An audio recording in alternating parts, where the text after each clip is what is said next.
su mujer en el rescate de Europa, sí o no? Yo le voy a decir. ¿Sí o no? Lo voy a. ¿Sí He o no? respondido, señoría. ¿Le cuesta tanto decir la verdad? ¿Se avergüenza usted de cuando Ábalos y Cerdán? ¿Puede usted responder a esa pregunta o no va a responderla? ¿Qué tiene que ver? ¿No puede responderla? Tenemos aquí al interrogador del presidente del gobierno de España. Él salía orgulloso, decía, por haber conseguido no decir la verdad sin caer en decir mentiras. El hermano de Sánchez, tributando en un país distinto al que tenía que tributar, ¿recibió la carta de Hacienda o María Jesús Montero esa carta no la mandó? Alejo, bienvenido, ¿cómo estás? Muy bien, muy bien. Hoy muchísimas gracias por invitarme. Estoy en la gloria. Alejo Miranda, tenemos aquí al interrogador del presidente del gobierno de España. Efectivamente, no me he traído las gafas, pero yo las de decir la verdad. Te podrías haber traído las gafas para despistar en algún momento, ¿no? Porque tú crees que se llevó las gafas por una estrategia de... Total, total. Yo creo que cumplía una doble función, ¿no? En primer lugar, que se hablara de las gafas y no se hablara de la corrupción. Es decir, en realidad era una especie de escudo contra la verdad, que es a lo que se ha dedicado durante todos estos años, en realidad, ¿no? A intentar evadir la verdad, y es lo que hizo ese día en la comisión. Él salía orgulloso, decía, por haber conseguido no decir la verdad sin caer en decir mentiras. O sea, fíjate lo difícil que era, ¿no? Su objetivo, y es eso a lo que se dedicó. Lo triste es que vimos a un presidente del gobierno arrinconado por la verdad, pero evitándola a toda costa. Y su gran éxito para él es evitar la verdad. Es tremendo, porque eso significa que si un presidente del gobierno de un país se dedica durante 59 minutos a tratar de evitar decir la verdad, ese país lo que tiene es un gran problema. Sí, porque eso es que tiene muchísimo que esconder. Eso es. Cuando tú puedes decir la verdad y no tienes nada que esconder... La dices tranquilamente, ¿no? Eso. ¿Tienes un coche de gris? Pues sí o no. Puedes tenerlo o puedes no tenerlo, ya está. Pero si tu respuesta es no me consta, no me consta tener un coche gris. Oiga, le constará que no tiene gris o lo tiene de otro color. No, él tenía claramente el objetivo de no decir la verdad, pero sin caer en una mentira, porque es un delito mentir en una comisión de investigación. Y las gafas lo que hicieron fue de parapeto. Si consigo que se hable de las gafas, consigo que no se hable de la corrupción de una mujer que tiene 5 imputaciones por 5 presuntos delitos, de un hermano que tiene 2 imputaciones y que ya está con fecha en el juzgado para declarar, un fiscal general condenado e inhabilitado 2 años, su fiscal general por primera vez en la historia, eso es muy fuerte, o por ejemplo su Koldos, su Ábalos y su Cerdán, que eran ni más ni menos que su número 2 y su número 3, y su Koldo para todos, ¿no? Porque era para todos y para todo. Sin embargo, están o han estado en prisión durante bastantes meses de este año, ¿no? 2 están en prisión preventiva, y Cerdán ha estado en prisión 5 meses este año, ni más ni menos. Es decir, estamos hablando de cosas gravísimas que no habían ocurrido nunca. Pero claro, él prefiere que se hable de unas gafas, de cómo le quedan, en lugar de que se hable de la corrupción que él pretendía tapar. Entonces, primera función de las gafas, escudo para que no se hable de lo que no quiero que se hable. Y parcialmente lo consiguió, porque algunos focos se pusieron a hablar del disfraz, ¿no? Yo recuerdo una entrevista en la que dije, estamos mirando el dedo y no la luna. Es decir, yo estoy señalando la luna, ¿no? Que hay un caso de corrupción, bueno, un caso, ojalá fuera uno, ¿no? Yo conté que hay hasta 15 tramas, subtramas, ramificaciones o casos distintos para prepararlo. Con todo esto. Y claro, traté de señalarlos. Pero sin embargo a él lo que le interesaba era que se hablara o de las gafas o del interrogador. Pero si se habla de las gafas o del interrogador, no se habla de la corrupción. O sea, yo no era el importante de esa comisión, ni siquiera él. Lo importante era la corrupción que hay detrás y que está investigando la justicia. Y la otra función que yo creo que tenían las gafas era pues esto que nos han contado siempre, ¿no? Como un recurso de comunicación no verbal, en la que si llevas algo en la mano pues te deja de temblar. Y yo recuerdo que estaba a 2 metros de él, y los tics y los nervios y tal pues se ven, ¿no? Lógicamente, y ves cosas que no ves habitualmente desde casa o fuera de cámara. Entonces, claro, tienes al presidente del gobierno enfrente en una situación en la que él no ha estado nunca, en un formato que no conoce tanto, o por lo menos no es tan familiar, y sobre todo con unas reglas neutrales. porque claro, él está acostumbrado a guiñar el ojo a la presidenta del Congreso y le quitan el tiempo o el cortan el micro al líder de la oposición, ¿no? No, aquí las reglas eran las mismas para todos, se cumplieron y además, oye, cuando me tuvieron que mandar a mí callar, me mandaron callar y cuando le tuvieron que reconducir a él también. Es decir, no está acostumbrado a jugar en campo neutral, con reglas neutrales, no siendo él el que da las instrucciones y menos a contestar en un formato de interrogatorio totalmente dinámico, ¿no? Sí, que además él tenía las preguntas, en todo esto él tenía las preguntas previas o todo eso cómo es, porque al final él, digamos que se pone ahí a lo que le pueda venir, ¿no? Bueno, no puede, era imposible que tuviera esas preguntas previas porque nadie las tuvo. O sea, que me refiero que no hay una obligación de presentarlas por... O sea, esto es totalmente como lo vimos. Eso es un formato que no existe en ningún sitio. Es el debate, yo creo que es el debate más dinámico, interactivo que existe, porque normalmente cuando vemos un debate tiene unos tiempos tasados, ¿no? Oye, uno habla 10 minutos, ahora el otro contesta 10 minutos, y generalmente, que eso es una de las cosas que también muchos ciudadanos no saben, es que el presidente del gobierno en muchos de los debates no tiene límite de tiempo, es decir, él puede hablar lo que quiera y sin embargo Feijóo se tiene que ceñir a 10 minutos o a 7 minutos o a 5 o a lo que sea, ¿no? Feijóo y el resto de los políticos que le interpelen. Entonces, claro, eso coloca en una situación normal, favorable, claro. muy favorable para el que, además, el presidente del gobierno es el que tiene los datos, es el que sabe lo que tiene que decir y lo que no tiene que decir, con lo cual ahí tiene una situación en la que muchas veces los ciudadanos decimos, yo le había dicho, no, tú tienes el tiempo que 10 minutos o 5 y él tiene los que quiera, con lo cual puede jugar con el tiempo de otra manera distinta a la del líder de la oposición. En este formato eran 50 minutos interactivos. Si yo pregunto, si yo hablo, él no habla. Pero los 50 minutos son a repartir entre los dos y el que hable hace que el otro no hable. Con lo cual, ¿cuál era su estrategia? Hablar mucho para que yo pudiera preguntar poco. ¿Y cuál era mi estrategia? Preguntar mucho para obligarle a que se viera si no contestaba o si lo que hacía era escabullirse, ¿no? Yo entiendo, hay muchas personas que se habrán preguntado cómo pudo Alejo Miranda intentar hacer 70 preguntas en 50 minutos. Bueno, yo lo primero es que para prepararlo tengo que tener muchísimas más, porque yo no sé por dónde va a ir la conversación, es un debate interactivo, ¿no? Abierto, que, pues él que me te puede salir por un sitio o por otro. Efectivamente, entonces yo tengo que llevar preparadas muchas más de las que sé que voy a poder hacer, ¿vale? Y luego voy eligiendo y voy reconduciendo el interrogatorio para intentar tocar todos los temas, que es algo que conseguí. Toqué todos los temas que prácticamente cualquier ciudadano en su casa dice, oye, yo es que le habría preguntado por si con el dinero de las saunas de su suegro financió su campaña de las primarias. Pues lo pregunté. Si el hermano vivía realmente en Elvas o vivía en la Moncloa, ¿dónde vivía? Que muchos estarán preguntando, oye, ¿y eso por qué es relevante para el caso?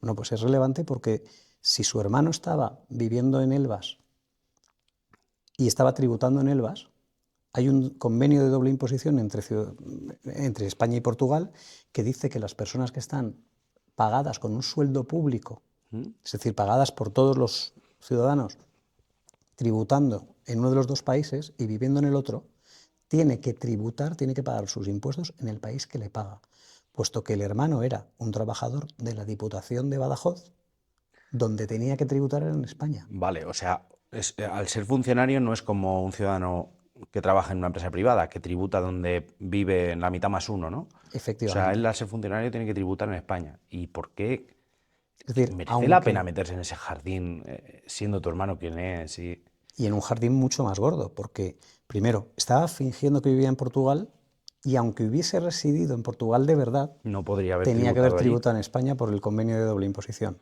Entonces, en realidad yo le estaba haciendo una pregunta trampa porque yo ya sabía que estaba tributando mal. O por lo menos la pregunta verdadera es ¿dónde tributaba su hermano? Y la segunda, si tributaba en Portugal y fingía que vivía en Portugal, le mandó Hacienda una carta, como todos los españoles nos puede mandar una carta diciendo, oye, estás haciendo esto mal, oye, que te puedes equivocar haciendo la declaración y puedes poner, oye, una desgravación que no te corresponde o lo que sea, oye, pues para eso Hacienda te llama y tú la corriges y ya está, ¿no? Le pasa a muchísima gente.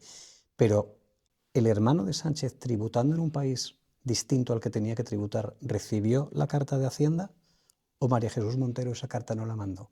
Esa es una gran pregunta que tenemos que hacernos todos, y que es muy pertinente para lo que estamos viviendo. Pero es que además, si estaba fingiendo que vivía en Portugal, ¿dónde vivía realmente? Pues según las noticias que se han publicado, en realidad estaba residiendo en la Moncloa. Por lo menos un tiempo estuvo residiendo en la Moncloa. ¿El tiempo que estuvo residiendo en la Moncloa tributó también en Portugal? Y si su hermano sabía, si su hermano, que es el presidente del gobierno, sabía que estaba tributando en Portugal, pero viviendo en la Moncloa, ¿estaba encubriendo a alguien que estaba tributando mal? ¿El presidente del gobierno? Es que es gravísimo, ¿eh? Es decir, Sí, es muy grave, ya no por el impacto económico, entiendo, sino qué imagen estás dando a tus ciudadanos de confianza, ¿no? Para claro, que estás tapes este tipo de ayudando a tu cosas. hermano Sí. a saltarse las normas tributarias, cuando a los demás les estás subiendo los impuestos para que paguen más. Tu hermano no solo se va a otro país a tributar, sino que además lo hace no debiéndolo hacer y encima escondido en la Moncloa. Dicen también en algunos medios, han publicado que con la rulota aparcada en el jardín. Con lo cual, eso también es otra de las cosas que habría que saber si es verdad o no. Pero bueno, eso ya es solamente por saberlo. Oye, antes de que sigamos, ¿cómo es ese momento en el que te designan como que vas a interrogar al presidente del gobierno? Entiendo que esto tiene una preparación tremenda, de hecho lo has dicho en algún medio, porque al final te preparas mucho y tú eres una persona que le encanta prepararse aún más. Pero hay nervios, ¿qué se siente al principio y qué se siente cuando ya ha terminado todo? Bueno, pues yo voy a desvelar cómo yo estaba llegando al Senado y esa mañana, que era un miércoles, y a las 9 intervenía Feijóo en la sesión de control a Sánchez en el Congreso. Entonces tenía el pinganillo para oír la pregunta de Feijóo y ya centrarme ya en el Pleno del Senado. Y entonces en ese momento, claro, Feijóo, el presidente del partido, le anuncia que va a ir a la comisión. Y en ese momento dije yo, Dios mío de mi vida, la que me puede caer. La que me puede caer. El caso es que, bueno, nosotros lo hablé lógicamente con mis jefes, con Alicia y con Javier Arenas, y lo que hicimos fue el primer día, sin saber si iba a ser yo el interrogador o no, nos pusimos rápidamente a preparar toda la documentación para no perder un solo día. Es decir, era muy importante que fuese yo soy el portavoz de la comisión, pero si es otro compañero, lo que yo hubiese ya organizado o hubiese preparado no me importaba Sí, que porque le hubiera iba a valido venir ahí. bien para él. Entonces yo me puse el primer día a preparar toda la documentación, a recabar. Tenía casi todo, porque como al ser el portavoz he hecho más interrogatorios, tengo más o menos ya recopiladas muchas cosas. Y además, varios días antes había llevado a María Chivite, bueno, 4 días antes había llevado el interrogatorio de María Chivite y un mes antes había llevado el de la Fontanera, que muchos ciudadanos han oído mi voz preguntándole a la Fontanera, ¿es usted periodista de investigación? ¿Sí? Y dice, ¿y ha presentado, nos podría decir si ha presentado usted alguna vez algún trabajo de investigación? Y ya es cuando dice que no. Bueno, Además pues mola la porque voz que se oye es la mía. yo he visto el reel el simbolito este que se le queda ahí como cargando, porque se queda mirándote como, hostia, me ha pillado. Yo creo que, voy a decir un poco yo creo que debió de pensar, qué cabrón, Sí, menuda ¿no? pregunta, ¿no? Ella misma cae en su propia trampa, la Fontanera, porque yo le hago la pregunta y ella me responde muy rápido. ¿Se considera usted periodista de investigación? Sí. Y te responde rápido porque quiere demostrar que es un sí rotundo. Pero claro, tarda tanto en contestar a la segunda pregunta y nos podría decir si ha presentado usted algún trabajo de investigación. Y se queda así. Entonces, ese cambio de ritmo es en el que ella desvela la verdad. Ella misma es la Sí, que sí, claro, se al mete no en el responder. mismo lío, ¿no? Pero tiene gracia porque mucha gente sabe que, bueno, mucha gente, los que han estado atentos saben que yo interrogué a Sánchez, pero no saben que la voz que interrogaba a Chivite en ese, perdón, a la Fontanera en ese tramo era yo también. Entonces, bueno, Todo un experto, ¿no? En interrogatorios. bueno, ¿Y cómo, o sea, y cuando ya termina todo, qué es lo que siente ahí Alejo Miranda? bueno, yo estaba muy satisfecho cuando terminamos el interrogatorio. Primero porque es es un momento complicado, había mucha tensión. Llevábamos desde las 9 de la mañana allí, el uno enfrente del otro, a 2 metros, toda la mañana y esperando el turno, ¿no? Y era difícil porque él estuvo desde las 9 de la mañana criticando al PP, metiéndose con el PP, hablando mal de personas del PP, hablando de las familias de personas del PP que no estaban allí para defenderse y que además lejos de montar un jaleo, que es lo que él esperaba, él creía que metiéndose con el PP en los turnos anteriores, nosotros nos íbamos a poner como locos y íbamos a montar la de Dios para que se montara el circo que él esperaba que se montara. Sin embargo, nosotros nos adelantamos a eso y lo estuvimos pensando, y de hecho tuvimos una reunión y dijimos, oye, nos va a estar provocando porque él quiere que se nos vea revolucionados por sus provocaciones. Vamos a comportarnos para que no puedan decir que nosotros hemos montado el circo, y cuando llegue nuestro turno le vamos a contestar a todo. O sea, no va a quedar nada sin contestar. No le vamos a permitir que critique absolutamente a nadie. Y de hecho eso fue así, ¿no? Criticó a la presidenta de la Comunidad de Madrid, que además en mi caso particular pues es algo que me duele más porque es evidente. Yo soy afiliado del PP de Madrid, he sido director general con Isabel Díaz Ayuso, la conozco y sé cómo es su gestión, y evidentemente pues me fastidia mucho más que se esté lanzando provocaciones precisamente además. personales contra ella, fuera de lugar y sin estar ella presente para poderse defender. Porque es muy valiente cuando no está la persona para defenderse, pero luego no es tan valiente cuando tiene delante a la presidenta Isabel Díaz Ayuso. A mí me encantaría un cara a cara a Isabel Sánchez. Yo creo que muchos españoles eso sería... Yo apuesto por Ayuso en Hombre, ese caso, ¿no? evidente, pero sería el cara a cara, yo creo, más esperado, ¿no?, de este país. Sí, fíjate, yo creo que ha tenido cara a caras, ¿no?, distintos, y fíjate, cara a cara que ha tenido con Feijóo en el Congreso en este último año, Feijóo lo ha pasado por encima. Sí. ¿Qué ocurre? Que con la dificultad de que a lo mejor Feijóo tiene menos tiempo y se ciñe de verdad a la cuestión, eso es muy difícil. Y el otro primero contesta el último y además tiene todo el tiempo que quiera y dice lo que le da la gana, Sí, claro. Y se queda tan ancho. Hace la respuesta que no tiene nada que ver con la pregunta, pero como Claro. la respuesta es la que vale y tiene el tiempo... Qué difícil es ser Feijóo, ser alguien del PP y hacerle oposición a un señor que no tiene un criterio moral como el que tenemos los demás, en el que nos ceñimos a la verdad o contestamos a lo que nos están preguntando, o no nos vamos por peteneras, Sí. o no estamos más pendientes de tapar que de responder. Y eso es lo difícil que tiene hacer oposición al sanchismo, y es que son capaces de hacer cualquier cosa con tal de resistir. Fíjate, la gran verdad es el nombre de su libro, Manual de Resistencia, y es que es un señor que su único objetivo es resistir en el Palacio de la Moncloa, seguir en el asiento, a costa de todo, a costa de pactar con todos, a costa de vender el país a cambio de 7 votos, con personas que 10 días antes estaba diciendo que no iba a pactar con Bildu, cuántas veces quiere que se lo repite, y al final le regalan el Ayuntamiento de Pamplona casualmente un mes después de la investidura en la que con los votos de Bildu fue investido presidente del gobierno, o no iba a aprobar una amnistía que decía que era inconstitucional hasta el día que es el precio de su investidura. Y entonces él no tiene ningún problema moral para desdecirse, mentir y hacer lo que había prometido, pero además grabado en todos sitios, que no iba a hacer. Entonces es muy difícil hacer oposición a un perfil así, porque es un perfil que te está mintiendo a la cara, que no se arruga de sus mentiras y además es capaz de levantarse al día siguiente y decirte lo contrario a la mentira que te ha dicho. Y no pasa nada. Con el único criterio, su único objetivo, resistir. Luego pasa es que al final, luego si analizas un poco, yo con esto del podcast y tal, y lees un poquito a la gente, y hay muchísima gente que le defiende todavía, ¿eh? Y no sé si eso es más preocupante o no.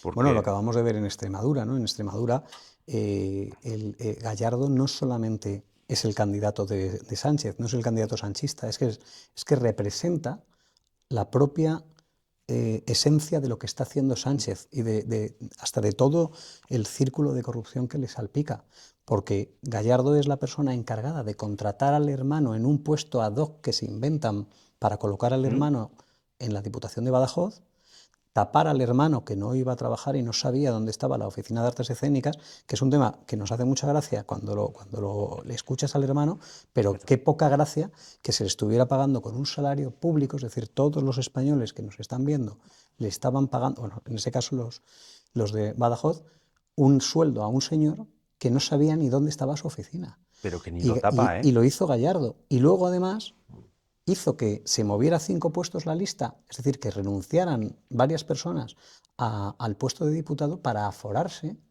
y va de candidato para estar aforado y hacer frente a su situación procesal. Es que es gravísimo. Lo que se votó el otro día fue precisamente en Extremadura, lo que se votó el otro día fue la situación de la estrategia procesal de Gallardo. Y la respuesta de los extremeños, ¿cuál fue? No me lo creo. Es decir, el batacazo más grande de la historia del PSOE en Extremadura, una tierra que han gobernado prácticamente siempre, salvo los 4 años que estuvo Monago, compañero mío al que le quiero mucho, y además y María Guardiola, que estos 2 primeros años y ahora los que va a poder estar gobernando, claro, realmente lo que han utilizado es una candidatura para aforar a un tío que además es el que estaba haciendo todo esto que se está investigando en el caso del hermano de Sánchez. Es gravísimo. Y el veredicto de los extremeños ha sido un batacazo histórico y que le saque una barbaridad de puntos el PP al PSOE en estas elecciones. Es una barbaridad. Eso es un exitazo. Lo que pasa es que, fíjate, el control que tienen. Yo lo estaba viendo el día de las elecciones y vi primero a la candidata de Unidas Podemos, no sé cómo se llama allí, con 7 escaños, pidiendo la dimisión de Guardiola porque había fracasado. Y yo digo, a ver, que te ha sacado 4 veces más votos o 5 veces más votos que tú. Sí, Y le estás pidiendo la dimisión. Pero es que luego salió la portavoz del PSOE y pidió también la dimisión de Guardiola. Digo, pero ¿en qué mundo viven? Si Guardiola ha sacado más votos ella que toda la izquierda junta. ¿Pero cómo puedes estar pidiendo la dimisión? Claro, jamás en la Pero el historia, problema es que su votante lo cree. en una comunidad autónoma donde la izquierda ganaba siempre, el PP tiene más votos que toda la izquierda junta. Y eso lo consideran un fracaso. Pero ¿cómo va a ser un fracaso? Si es un fracaso tener más votos que toda la izquierda junta, entonces toda la izquierda junta tiene un fracaso muchísimo mayor que el que están ellos calificando de fracaso. Ese es el problema que tienen. Y es que, mira, y voy a dejar fuera a Unidas Podemos porque es evidente que Unidas Podemos ha mejorado en votos y ha mejorado en escaños. Es decir, que puede sacar pecho. Lo que pasa es que lo que no puede es sacar más pecho que el que pueda sacar el Partido Popular en Extremadura, que es quien ha ganado clarísimamente las elecciones. Es que ha arrasado. Tiene más votos que cualquier otro partido, pero con una diferencia mayor a la que nunca jamás había tenido. Entonces yo creo que podemos estar muy satisfechos del resultado, y los que no pueden estar satisfechos son los que ni fingiendo pueden evitar la derrota que han tenido. Con mayor motivo, siendo el candidato más sanchista, el candidato encargado de tapar al hermano procesado de Sánchez, y además con el único objetivo de seguir aforado para hacer frente a la situación procesal que tenía, que eso es lo que él estaba en realidad buscando. Tengo otra duda que yo creo que muchísima gente la tiene, a lo mejor no, que nos hemos pasado un poquito de lo del Senado y quería yo preguntarte, porque seguramente mucha gente se hace esta pregunta y yo me la hago. ¿Realmente qué validez tiene ese interrogatorio en el Senado? Es decir, ¿eso tiene una validez legal si hace alguna declaración que pueda ser importante? ¿O cuál es el fin real de ese interrogatorio? Sí, bueno, eso es muy importante porque yo creo que hay muchísimas personas que se preguntan ¿para qué sirve una comisión de investigación?, ¿no? Lo primero que tienen que saber es que las comisiones de investigación están establecidas por la propia Constitución. El artículo 76 de la Constitución establece que puede haber comisiones de investigación en las cámaras. Siempre son parlamentarias y, por lo tanto, es un mandato constitucional y está amparado por la propia Constitución. Eso es lo primero de todo. Lo segundo es que esta comisión en particular, además, tiene una importancia grandísima, ¿no? Y es que está investigando casos de presunta corrupción en el propio gobierno de Sánchez, en el propio partido de Sánchez y en el propio entorno personal y familiar de Sánchez. Eso es una cuestión de una extrema gravedad. Es decir, no es solamente... Tenemos más comisiones de investigación, una está investigando el apagón, otra está investigando la DANA y otra está investigando la manipulación en el CIS, ¿no? Son temas también gravísimos, gravísimos.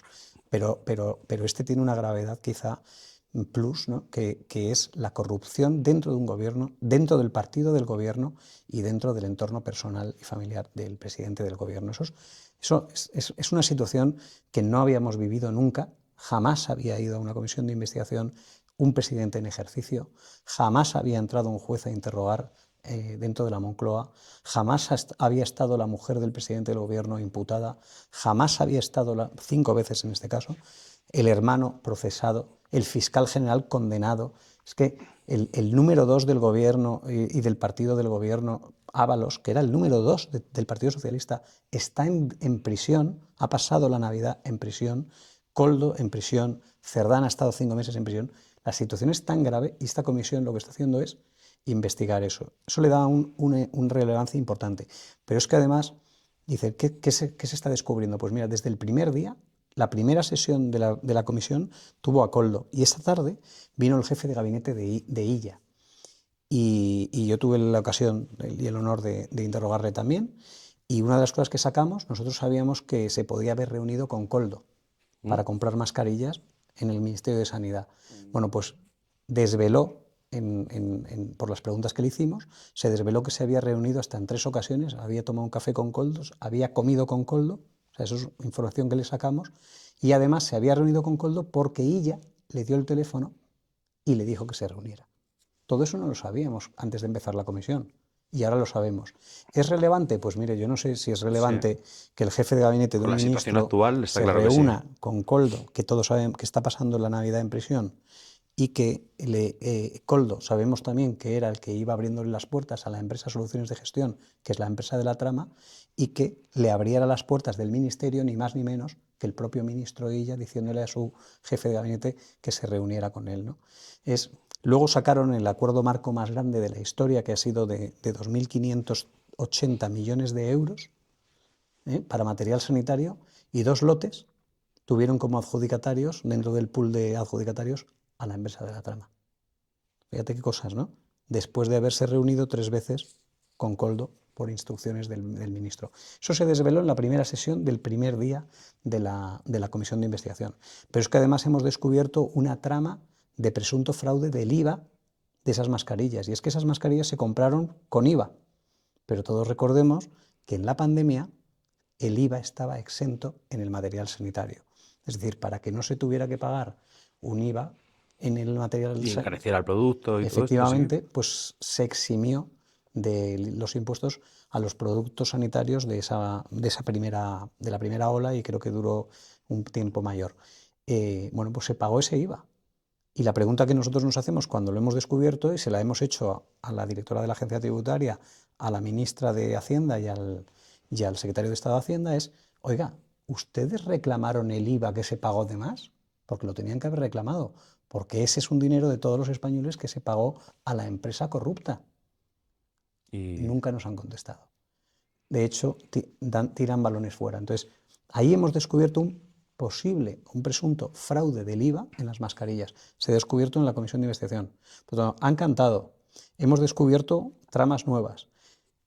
Han tenido que venir, por ejemplo, Ángel Víctor Torres 3 veces a comparecer porque se le cazaron mentiras.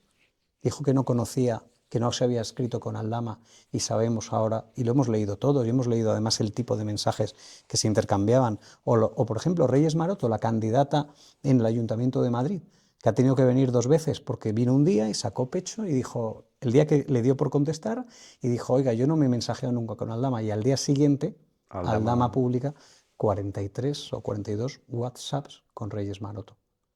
Pero bueno, tuvo que volver y casualmente se quedó muda. Se acogió a su derecho de no declarar. ¿Por qué? Porque, claro, el precio de mentir, ¿cuál es? Repetir. Pero es que además, eso es un tema importante que me has preguntado, en la comisión de investigación el Código Penal obliga a 2 cosas. 1, a venir. Si te llaman tienes que venir, si no es delito. Y si vienes tienes que decir la verdad. Y si no, es delito. Entonces, en el artículo 502 del Código Penal dice que incurres en un delito si faltas en tu testimonio a la verdad en una comisión de investigación. Por eso Sánchez no podía mentir.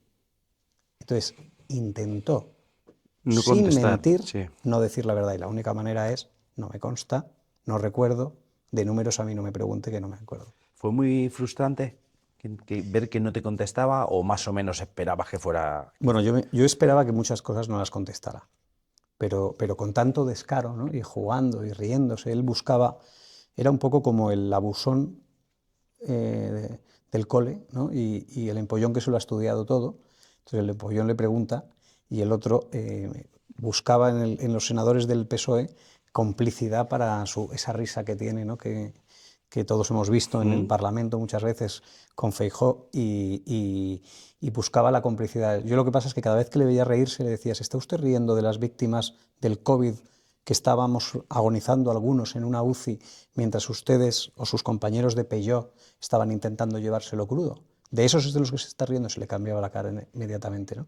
Entonces, es difícil tener delante a un tipo que está tratando de no decir la verdad y está no diciendo, que se está intentando escabullir, que encima está intentando quedar de superior, y es difícil no faltarle al respeto, lógicamente, porque eso no lo puedes hacer en ningún caso y en la comisión de investigación no lo hacemos nunca, pero no decirle lo que estás pensando. Y yo por lo menos tengo la tranquilidad de que le dije todo lo que quise y además con toda la educación del mundo le dije todas las verdades a la cara y además las que le habría dicho cualquier español que lo tuviera delante. ¿Qué crees que va a cambiar en la política española a raíz de tener un presidente como Pedro Sánchez y todo lo que estamos viendo, que al final parece como que gobernar es lo principal a costa de todo? ¿Crees que esto va a marcar un antes y un después en la política en España? Yo creo que sí, totalmente. Lo primero es que va a hacer falta, y lo ha anunciado ya también Feijóo varias veces, un plan de regeneración institucional primero, para volver a regenerar la protección institucional que teníamos antes, para que no se puedan ocupar las instituciones de esta manera y hacer un uso partidista de las instituciones y de los bienes del Estado como se está haciendo, porque es completamente abusivo, y de hecho ahí está el CIS, el propio CIS es la prueba de ello, que tiene delante a un señor cuyo único objetivo es hacerle la campaña al gobierno. Es decir, ahora en Extremadura ha vuelto a fallar, ha vuelto a beneficiar al PSOE, siempre se falla en la misma dirección, más lo han dicho analistas, lo han dicho expertos, lo han dicho otros sociólogos, que han venido a la comisión de investigación del CIS, pero también que lo han dicho en medios de comunicación, y es que siempre falla en la misma dirección, a favor del PSOE. Yo pongo un ejemplo muy claro, y perdonad que haga este paréntesis con el CIS porque me parece muy gráfico. Si tú pones al mejor futbolista del mundo, y unos creerán que es Messi, otros creeremos que es Mbappé, o Cristiano, a cada uno el que le guste o el del equipo que sea, ¿no? Si tú pones a Messi a tirar 10 veces a puerta y le da 9 veces al palo, Messi no está apuntando a puerta, está apuntando al palo. O sea, un futbolista de la talla de Messi, si le da 9 veces al palo, es que apunta al palo. Y un sociólogo catedrático en sociología de la talla de Tezanos, si falla 9 veces de cada 10, es que está queriendo fallar. El problema del CIS no es que falle, sino que quiere fallar. Y falla porque obedece. Claro, yo creo que no quiere fallar. Al final el CIS lo que hace es condicionar a mucha gente. Claro. ¿No? Entonces ese fallo como profesional no es un fallo. Tiene un interés y es decirle a esa gente que está ahí dudando o que se nos escapa, decirle no te vayas, que todo está mejor de lo que piensas. En las elecciones generales hizo cuatro estudios, 4 encuestas previas a las generales, ¿no? Una encuesta flash, una encuesta preelectoral y 2 barómetros, el de junio y el de julio. En todo esto había intención de voto y había también estimación de voto. No dio ni una. No acertó ni el orden de cómo quedaron los 4 partidos primeros. Y le dio además 20 escaños de más a la estimación de los partidos de gobierno. Es decir, PSOE más Sumar tenían 20 escaños extra de los que tuvieron realmente. Si Tezanos hubiese acertado en las generales, no habrían tenido que mendigar 7 votos a Puigdemont en Waterloo, precisamente con Santos Cerdán siendo el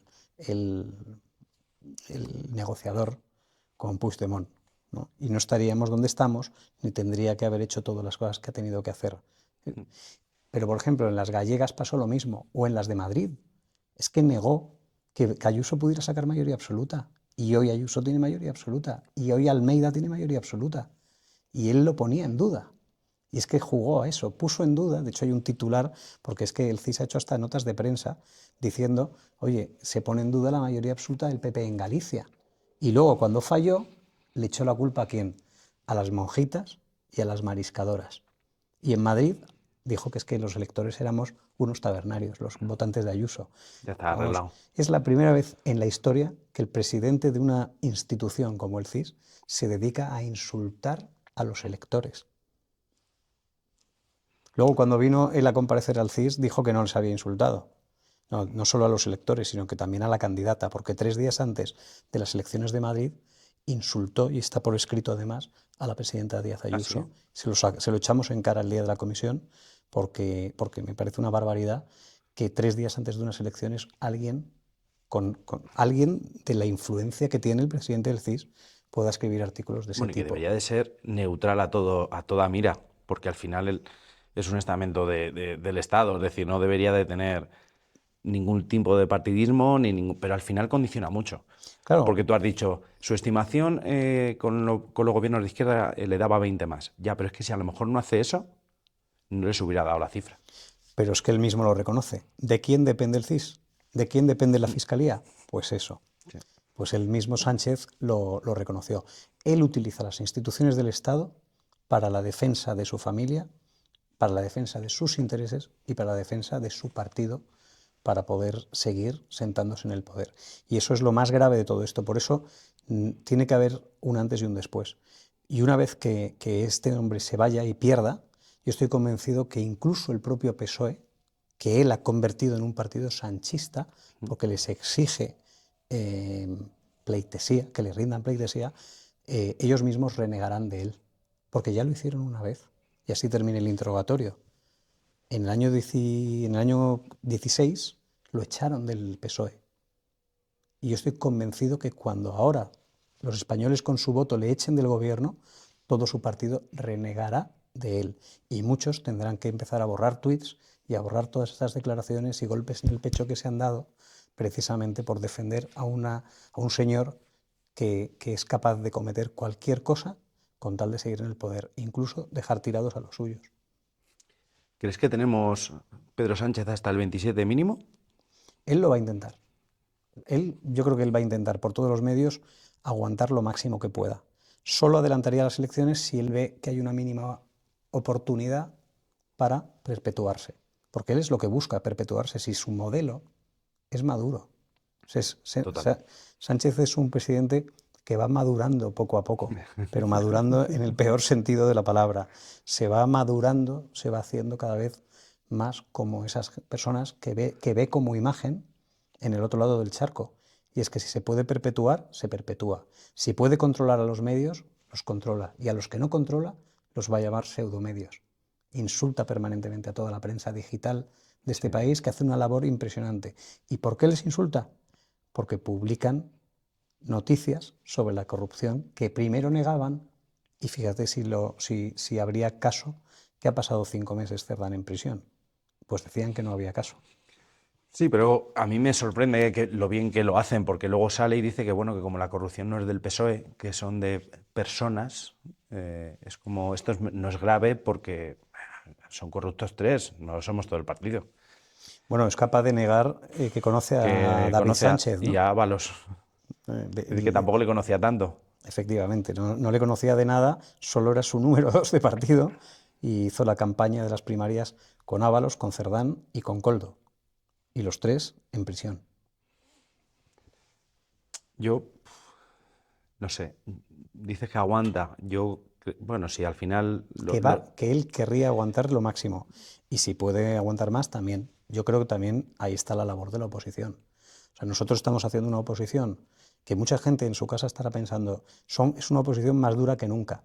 Pues yo les diría que recuerden los escraches que tuvo Cristina Cifuentes, o que tuvo Soraya, o que tuvo ministros del PP, en los gobiernos del PP, que recuerden que al presidente del gobierno, Mariano Rajoy, le dieron un puñetazo y le rompieron las gafas, en el año 15 creo recordar que fue, que recuerden que intentaron rodear el Congreso, que recuerden las acampadas, que recuerden el zarandeo a diputados del Parlamento de Cataluña, por ejemplo. Es decir, ahora mismo lo que no nos pueden pedir es que hagamos una oposición blandita, porque lo que está pasando no es para mirar para otro lado. Lo que está pasando es más grave que nunca. Y nunca hemos tenido un presidente del gobierno haciendo las cosas que se han hecho. Es que se ha aprobado una amnistía a unos señores que dieron un golpe. Es que se ha indultado a unos señores cuando se había dicho que no se les iba a indultar. Es que se ha cambiado el Código Penal para que la malversación salga más barata. O, por ejemplo, algo tan grave, que a mí me parece que es de las cosas que más deberían crispar a los ciudadanos, y es que se aprobó una ley del solo sí es sí, que acabó sacando a la calle a violadores y pederastas y a agresores sexuales. Total. Y aquí ha habido, es decir, al final hemos tenido que ser los de la oposición los que nos hemos quejado de todo eso. ¿Y qué quieren? ¿Que miremos para otro lado? ¿Que cuando le rebajan las penas, el gobierno de Sánchez le rebaja las penas a tipos que estaban en la manada, que nos callemos, que miremos para otro lado? Pero ¿cómo no vamos a hacer oposición de todo esto? Si se estaban llevando el dinero de las mascarillas cuando estábamos algunos agonizando en una UCI con un tubo en la tráquea, que eso conté nada más empezar porque es la verdad. Yo estuve en una UCI y me duele porque hay otras muchas personas que estuvieron en una UCI pero no tuvieron la suerte que tuve yo y no están hoy aquí para hacer oposición a ese gobierno. Y había 4 tipos que casualmente le acompañaban en el Peugeot al presidente del gobierno, que se la estaban llevando cruda mientras los demás estábamos agonizando, o mientras los demás estábamos pues tomando decisiones en la pandemia o construyendo un hospital en tiempo récord para poder atender a 10.000 personas. Es decir, al final lo que nos tiene que irritar no es que la oposición sea dura, sino que el gobierno tenga la cara muy dura y que esté amparando a caraduras que estaban intentando llevarse el dinero mientras los demás estaban peleando por sus vidas o por las vidas de las personas de al lado. Porque todos tenemos un padre, todos tenemos una madre, todos tenemos un alguien que lo pasó mal en la pandemia. Algunos se fueron y aquí estamos los demás para poderlo pelear por ellos. Y otros, pues a lo mejor no se fueron, pero sí tuvimos el miedo de que tu hija o que tu sobrino o que tu padre no se contagiara. Y mientras estaban estos tíos llevándoselo crudo o intentando llevárselo crudo. Es que es indecente. El que hizo el discurso para echar a Mariano Rajoy por corrupción. Es que es todo tan épico. Es el maestro de la incoherencia. Sí. El que no iba a indultar, el que no iba a amnistiar, el que no iba a ser corrupto, el que no iba a colocar hermanos. No dormiría a gusto si gobernara con Podemos, decía. Fíjate. Y a los 3 días los estaba metiendo de vicepresidente del gobierno, ni más ni menos que este señor, y luego lo mata y nombra a Yolanda, la indignada, que se indigna y pide cambios en el gobierno, pero luego no pasa nada y ahí sigue ella porque lo que quiere es seguir sentada en el coche oficial y en el despacho. Bueno, no hay más objetivo. Yo creo que desde la oposición tenéis la labor de efectivamente seguir haciendo una oposición fuerte, porque yo creo que mucho ciudadano también así lo pide y así lo quiere. Luego pasa es que estamos en un momento muy fragmentado, ¿eh? Y subir la tensión, que claro, hay que subirla porque hay que decir las verdades, y eso es subir la tensión, porque claro, le dices algo que no le gusta, cada vez nos va llevando al desapego de la política a muchos ciudadanos. Es que la izquierda lo que quiere es una oposición suave cuando ellos gobiernan y una oposición dura y que rodee el Congreso, que tome las calles, que escrachee o que le parta con un puñetazo en las gafas a Mariano Rajoy cuando gobierna el PP. Y eso no vale. Y eso no vale. Estoy contigo. Oye, has hablado un poquito de la pandemia y yo no sé si quieres que hablemos de ello. De tu etapa como director general de la Comunidad de Madrid, además una etapa muy bonita, pero no sé si le damos un poquito para atrás y de dónde viene Alejo, ¿no? Bueno, para mí es un honor enorme hablar de la pandemia y de la etapa de director general, primero porque para mí fue un inmenso honor y una suerte, y estoy agradecidísimo en primer lugar pues a la presidenta de la Comunidad de Madrid que quiso contar conmigo en la pandemia y que confió en mí por algunas de las cosas que tuvimos que hacer y que lógicamente pues a mí me enorgullecen enormemente, ¿no? Ir por Valdebebas y ver que está ahí el hospital que construimos en 90 días y en un hito incomparable de la ingeniería y de la arquitectura. Que lo piensas, es una pasada. Claro, decían que era imposible levantar un hospital en 90 días, nosotros lo hicimos, se hizo bien y además sirvió para tratar a 10.000 personas y se han colocado, no sé si 2 millones de vacunas. Se está tratando ahora a pacientes de ELA. Tiene dentro un laboratorio que es el más avanzado de España en epidemiología, precisamente, y además está ahí la base de coordinación de todas las urgencias del 112, del SUMA 112, desde el Hospital Zendal, y luego además pues tiene unas instalaciones que están a disposición de que pueda ocurrir cualquier cosa, ¿no? Entonces yo creo que eso nos tiene que enorgullecer. Es el hospital más polivalente, porque se diseñó precisamente para que tuviera polivalencia, para que fuera versátil y que fuera además sectorizable y pudiera tratar distintas patologías en función de las necesidades. Es decir, es un hospital que da cobertura al resto de los hospitales, al resto del sistema. Y eso es lo que hace que sea único. Y además yo tengo que reconocer que ahí es un éxito sin duda de la presidenta, ese hospital. Primero porque fue ella la que tuvo el empeño de que estuviera cerca de Barajas. Y estuvimos viendo distintos suelos y oye, es que cerca de Barajas era clave porque el virus entró en un mundo globalizado, nos movemos por avión y la entrada de unas personas y otras era precisamente ese tipo de traslados, ¿no? Entonces es muy importante que esté cerca de Barajas porque permitió dar cobertura desde Barajas al resto de la ciudad. Luego es un éxito también tremendo que fuera versátil, pero además fuese el aprendizaje a partir del Hospital IFEMA. Y el Hospital IFEMA fue otra decisión de la presidenta en tiempo récord que fue un éxito. Fue un éxito que se puso en marcha en 36 horas. En 36 horas, es decir, en menos de 2 días, estaba entrando el primer paciente en el Hospital IFEMA. Locura. Pero es que cuando se cerró el Hospital IFEMA, había habido muy poquitos fallecimientos, no llegaron a 20, creo recordar que fueron 16 o 17, en un hospital que estaba preparado para poder albergar 5.000 pacientes simultáneamente, ¿no? Y teníamos 3 pabellones operativos y fíjate, en 36 horas y ningún profesional sanitario se contagió. Entonces, o por lo menos que yo recuerde, no había registros de ningún profesional sanitario de IFEMA que se contagiara durante aquellos días. Y entonces eso nos llevó a ver qué había pasado allí. Y entonces había techos de 16 metros de altura y una capacidad de renovación del aire de cada pabellón de IFEMA que se renovaba todo el aire cada 15 minutos. Bueno, pues claro, que dijimos, esto es un punto de aprendizaje importante. Lo llevamos al Hospital Zendal, pero lo mejoramos. Cada 5 minutos se renovaba todo el aire de todo el pabellón. Se renovaba y se renueva, porque esa es la capacidad de renovación del aire. Pero es que además lo que hicimos fue que el aire se arrojara, el aire renovado, el limpio, por circuitos de circulación de profesionales sanitarios. Por lo tanto, los profesionales sanitarios que se movían por los circuitos que estaban marcados de una determinada manera, que es con un color azul en el suelo, sabían que eran los sitios donde había todavía menos probabilidad de contagiarse porque salía el aire renovado y el aire se recogía en las zonas donde estaban los pacientes. Es decir, una capacidad 3 veces mayor de renovación del aire que en el Hospital IFEMA, donde no había habido contagios.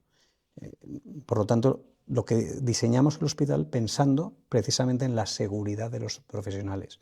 Luego los controles de enfermería obligaban a que el personal entrara por la zona de limpio, ahí se cambiara y ya accediera a la zona donde estaban los pacientes y volviera por un circuito similar, arrojando los EPIs sucios para que luego fuesen recogidos. Es decir, está todo diseñado precisamente para evitar el contagio, pensando en el profesional, que era en ese momento nuestro bien más preciado. Los respiradores, que también tuve el honor de dedicarme, se dedicó mi dirección general a la adquisición de respiradores. Triplicamos el número de respiradores de Madrid en tiempo récord. Pues triplicando los respiradores conseguimos que se pudieran triplicar las UCIs de los hospitales, porque sin respirador, sin cama y sin monitor de UCI y sin profesional, lógicamente no se podían crear esas UCIs que eran necesarias para tratar el COVID. O sea que fue algo que entiendo que frenético durante todos esos días, pero un montón de decisiones que tenéis que ir tomando al minuto y resultado, ¿no? Directas, directas, en tiempo real, iban pasando cosas y había que tomar la decisión porque tenía que estar en 90 días. Y además, yo me había comprometido con la presidenta que iba a estar en 90 días. Y si no, oye, pues ya no porque te pueden cesar, pero eso es lo de menos, sino que no puedes dar cobertura. Bueno, pues tuvimos el hospital abierto, se inauguró el 1 de diciembre del 20, o sea, ahora acaba de cumplir 5 años el Hospital Zendal en este momento. Es la primera vez que lo digo, ¿eh? O sea, es el quinto cumpleaños del Hospital Zendal y llegó Filomena el 7 de enero. En Filomena fue la prueba de fuego, porque lo que tuvimos es que vimos que no tuvo goteras, con lo cual no tuvimos problemas de estructura, el hospital aguantó, pero no solo eso, sino que además pudo dar cobertura y se llenó, porque Filomena coincidió con la tercera ola. La tercera ola fue muy cortita, pero muy intensa, fue un pico muy alto. En las gráficas del ministerio que se hacían permanentemente y de la propia consejería que hacíamos pues reuniones, comités de direcciones diarios, creo recordar que había 2 diarios, y veíamos cómo iba evolucionando y era muy intensa. Bueno, pues el hospital habilitó los 2 primeros pabellones y acabamos teniendo que habilitar el tercer pabellón. Por lo tanto, lo tuvimos lleno. Un hospital de 1000 camas que se pusieron a disposición del Servicio Madrileño de Salud. Es decir, los madrileños contamos, gracias al Zendal, con 1000 camas más para dar cobertura a todos los hospitales. ¿Cómo lo ves ahora, 5 años después? Pues, ¿De vez en cuando te viene a la mente y recuerdas aquello? ¿Y cómo lo recuerdas? Pues la pandemia siendo una cuestión trágica, porque evidentemente fue trágica para todos, y yo estuve, insisto, en una UCI conectado a un respirador de los que yo había adquirido, por lo tanto hoy funcionaron, yo soy prueba de ello. Realmente yo lo veo como un hito, un gran acierto hacer el Zendal, y sobre todo yo vi ahí una capacidad de liderazgo de la presidenta tremendo. Y valentía. Porque la valentía de tomar unas decisiones que en otros sitios, fíjate, el hospital ese que se iba volando, ¿no? de Ximo Puig, que había hecho el gobierno del PSOE y Compromís en Valencia y se les volaba, y otros intentos, y nosotros hicimos una cosa para siempre, hicimos una cosa estable y una cosa que además podrá dar cobertura siempre a Que no es Madrid. solo para el COVID, que es una infraestructura más que tiene Madrid, que se le puede dar muchos usos, porque para eso se pensó. Había personas que decían, oye, si tenemos IFEMA, ¿por qué tenemos que construir un hospital de emergencias? Y yo les contestaba con una pregunta, y es, ¿todas las próximas emergencias van a ser epidemias de contagio? Tristemente, en una ciudad y en una comunidad como Madrid, con 7 millones de habitantes, estamos expuestos a muchas cosas y puede haber muchas necesidades de emergencias que tristemente puedan ocurrir y no tienen por qué ser contagiosas ni tienen por qué interrumpir la actividad económica ni la actividad empresarial. Es decir, no podemos condenar a IFEMA a cerrar su actividad cada vez que haya una tragedia. Sí.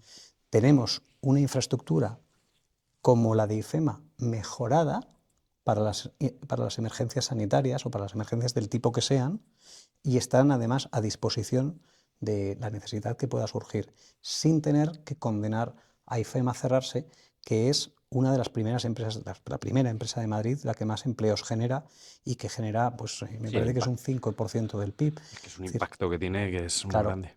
Con lo cual no tenemos por qué castigar a IFEMA. En el caso de una pandemia, de una epidemia pandémica como la que tuvimos, sí, porque lógicamente se frenó toda la actividad, pero no todas tienen por qué ser así, ¿no? Entonces, esto está pensado, el Zendal está pensado precisamente, y yo creo que la decisión de la presidenta fue muy acertada, porque puede ocurrir cualquier cosa y nadie sabe lo próximo que va a ocurrir. No sabemos ni la naturaleza que va a tener, ni la categoría de lo que va a tener. Y el hospital está pensado para que se pueda adaptar a lo que sea. De hecho, tenía en ese momento la UCI más avanzada de Europa, y tuvo, pues me parece que 96 puestos de UCRI, que era una terapia respiratoria que evitaba que el COVID se desarrollara, con lo cual evitábamos que acabaran en la UCI pacientes, no que el COVID se desarrollara, sino que pasara a una peor fase, ¿no? Entonces evitabas entrar en la UCI y tener que intubar a personas por la UCRI, ¿no? Y esto no lo decidimos los de infraestructuras, ni menos los políticos. Esto, evidentemente, Sí, detrás del Zendal había un había comité de técnicos, expertos, ¿no? había un comité de expertos de verdad, o por ejemplo los respiradores, lógicamente antes de adquirir cualquier respirador daban el visto bueno los intensivistas, Los que saben. los que sabían, los expertos, los médicos de UCI, que son los intensivistas. Lo hicimos bien, lo hicimos bien. Yo estoy muy orgulloso de Enrique Ruiz Escudero y orgullosísimo de Antonio Zapatero, de Ana Dávila, bueno, pues de todos los directores generales y viceconsejeros con los que trabajé ese tiempo, pero lógicamente de la presidenta, que fue valiente tomando la decisión de abrir IFEMA, valiente tomando la decisión de construir el Zendal, y de ella es el éxito de la compra de los respiradores. Oye, ¿compramos ya? Pues compramos. Empezamos a adquirir respiradores y a pedir respiradores mucho antes del estado de alarma. El 24 de febrero estábamos reforzando ya la adquisición de respiradores y la decisión fue de ella. Vamos, ella dio el visto bueno, lógicamente.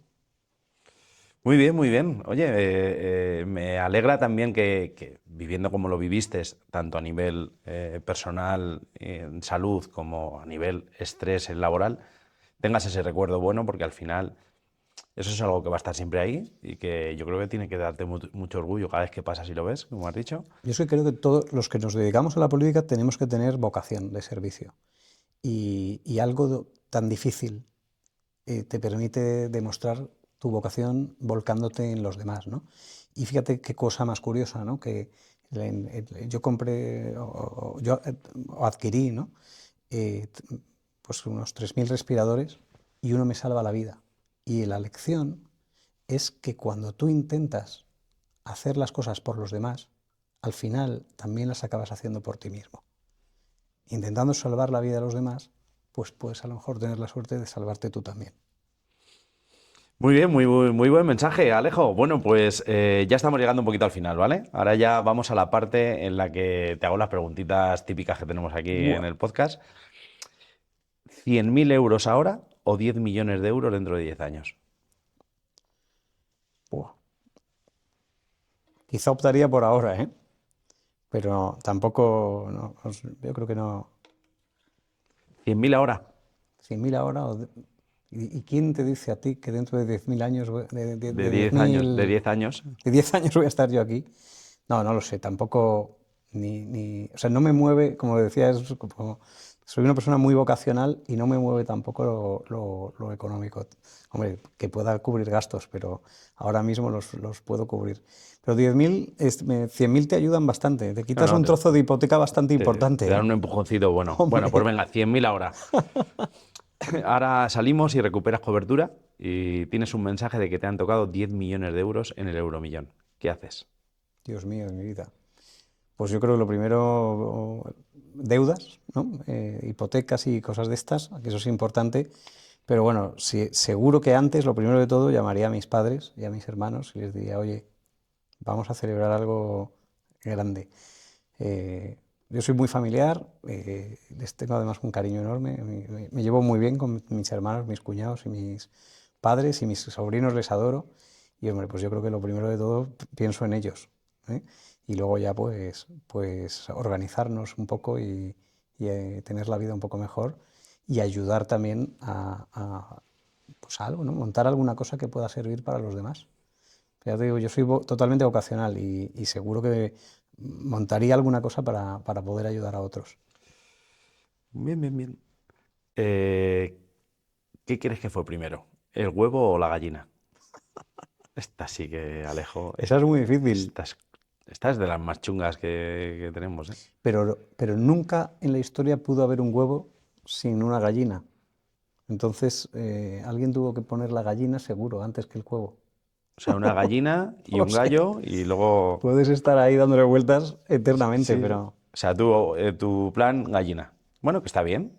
sí, yo creo que sí, ¿no? Mejor Hay gente que dice que el huevo, bueno, aquí yo creo que cada uno tiene su opinión. El gallo y la gallina, ya que ellos vean si ponen el huevo.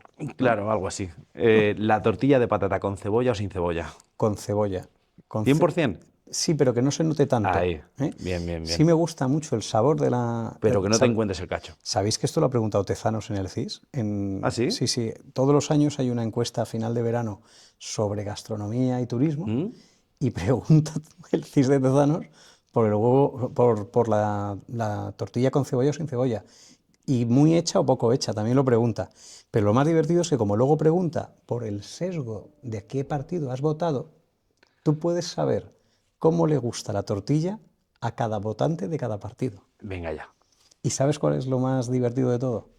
Que de media te sale a todos prácticamente igual. Hay una gran diferencia en los gallegos les gusta muy poco hecha, ahí sí que está la diferencia, pero en general en toda España sale prácticamente la misma. Es decir, no somos tan diferentes, a pesar de que algunos quieren que seamos muy diferentes y quieren buscar hechos identitarios que nos permitan partirnos la cara. Pero yo creo que lo que tenemos que pensar es que no somos tan distintos. Y al final tu vecino del quinto, vote a quien vote, y tú sois muy parecidos. Y tu primo que vive en Barcelona y tu otro primo que vive en Sevilla, pues tampoco somos tan distintos, ¿no? Y somos mucho más parecidos, tenemos muchas más cosas en común, tenemos muchos más proyectos comunes, y hablo de proyectos comunes mirando al futuro, porque sin duda tenemos mucho pasado común del que estar muy orgulloso. Yo creo que precisamente la tortilla de patata es una prueba de que al final hay quien está más interesado en que se rompan los huevos que en que nos tomamos las tortillas. Qué buena esa. Me ha gustado, me ha gustado. Bueno, ¿más que la tortilla o menos? Similar, ¿eh? Cuidado, Jesús, que yo tengo la tendencia a hacer las preguntas de los interrogatorios. Está guay, ¿eh? En cualquier Oye, momento pues se nos da la vuelta. Yo te iba a decir que yo hubiera esperado un momento en el que tú me hubieras dado la vuelta y me hubieras empezado, sí o no, sí o no. Pero digo, hostia, pues no. Porque tú te consideras periodista de investigación. No. Ha salido bien, ha salido muy Anda, bien. si te digo que sí. Si quieres No, te digo que ¿sabes sí. cuál ¿eh? es la siguiente? Sí, ¿no? sí, claro. No, bueno, la próxima vez, si viniese la Fontanera otra vez a la comisión, oye, date cuenta que está saliendo muchísima información en tiempo real que no teníamos cuando se le interrogó, que fue el 7 de, creo que recordar, el 7 de septiembre, pues el 7 de septiembre no sabíamos muchas de las cosas que se están publicando ahora. Y entonces, oye, existe la posibilidad de que cualquier persona que haya venido puede decidir el partido en cualquier momento, proponer que vuelva y tendría otra vez que volver. No estoy anunciando nada porque lógicamente no lo tenemos valorado y está surgiendo además información en tiempo real, ¿no? Con lo cual, pero bueno, Puede ser. cambiaremos de preguntas, ¿no? Porque esa ya se la esperarán. Bueno, pero lo mismo te dice que sí. Yo, mira, pues en estos meses sí que me ha dado tiempo a investigar algo, yo qué sé. Sin embargo, no ha publicado el libro que decía que iba a publicar antes de Navidad. Mira, podría haberse hecho de oro vendiendo el libro Pues de sus mentiras. Por lo menos por morbo y por ver a ver cómo nos toma el pelo, alguno lo habría comprado, ¿no? sí. Pero bueno, Una última preguntita, Alejo, y ya con esto vamos a ir terminando. ¿Cuál es el contacto más famoso que más te alegre tener en tu teléfono móvil? Porque claro, no te iba a preguntar cuál es el más famoso porque tienes muchos, pero ¿cuál es del que más, cuando lo ves ahí en la agenda, dices, joder? qué difícil. Porque no tengo el de Aitana, ¿eh? ¿No? No, Oye, pues Javi tiene un audio. ¿Tú escuchaste el audio con Javi, no? lo sé. Tenemos un amigo que se encuentra a Aitana varias veces por la calle y encima habla con ella. Sí. Y lo graba en audio. Yo ya le dije, Javi, ten cuidado porque se va a dar cuenta de que tantas casualidades. Bueno, la verdad es que no lo sé, porque es verdad que tengo personas que para cualquier persona pueden ser muy famosas, pero para nosotros en realidad son compañeros de trabajo o personas importantes, pero por la responsabilidad que tienen. Yo creo que es muy importante. O sea, yo no pienso en la presidenta o en Feijóo o yo qué sé, o en Mariano Rajoy como personas famosas e importantes, sino realmente como personas que tienen una gran responsabilidad o la han tenido, ¿no? Entonces yo creo que en la política, los que estamos en política no tenemos cargos, sino que lo que tenemos en realidad son cargas. Y las tenemos con mucho gusto, porque las asumimos pues con gran generosidad, pero también con gran vocación y gran responsabilidad. Entonces, la verdad es que tengo el teléfono de muchas personas que han tenido responsabilidades o que las tienen en este momento y algunos que espero que las vayan a tener. Y seguramente también el de muchas personas que a lo mejor hoy no sé ni soy consciente de la importancia que van a tener el día de mañana. Entonces, bueno, yo me siento muy orgulloso de tenerte, por ejemplo, a ti en mis contactos, y estoy convencido que con este podcast y con lo que estás haciendo y además lo a gusto que nos sentimos y lo bien que lo haces, Jesús, pues estoy convencido que algún día diré, yo tengo el teléfono de Jesús, y fardaré y dirán, coño, este es el tío, el influencer más importante del que tienes el teléfono. ¿Te imaginas? Sería la bomba, ¿eh? Bueno. Oye, todo se verá. Apunten. Todo se verá, Alejo, todo se verá. Bueno, Alejo, pues muchísimas gracias por el ratito, por Muchísimas haber gracias a venido. ti. Ha sido un auténtico honor y un placer. Estoy seguro que a la gente le va a encantar escucharte, porque da gusto escucharte. O sea, podrías pasarte horas aquí hablando y yo me quedaría así embelesado escuchándote, y creo que todo el mundo. Me está diciendo que me enrollo, ¿eh? Y es verdad que no, o sea, hay gente que se enrolla y desconecta, pero yo con Alejo nunca desconecto. Yo veo al doctor y yo digo, ahí viene la sabiduría andando. Bueno, Ha sido un placer y yo creo que vámonos a comer ya, ¿no? Eso es. Que ya hemos hecho hambre. nos lo hemos merecido. Sí. Nos lo hemos ganado. Bueno, hasta la semana que viene. Muchísimas gracias.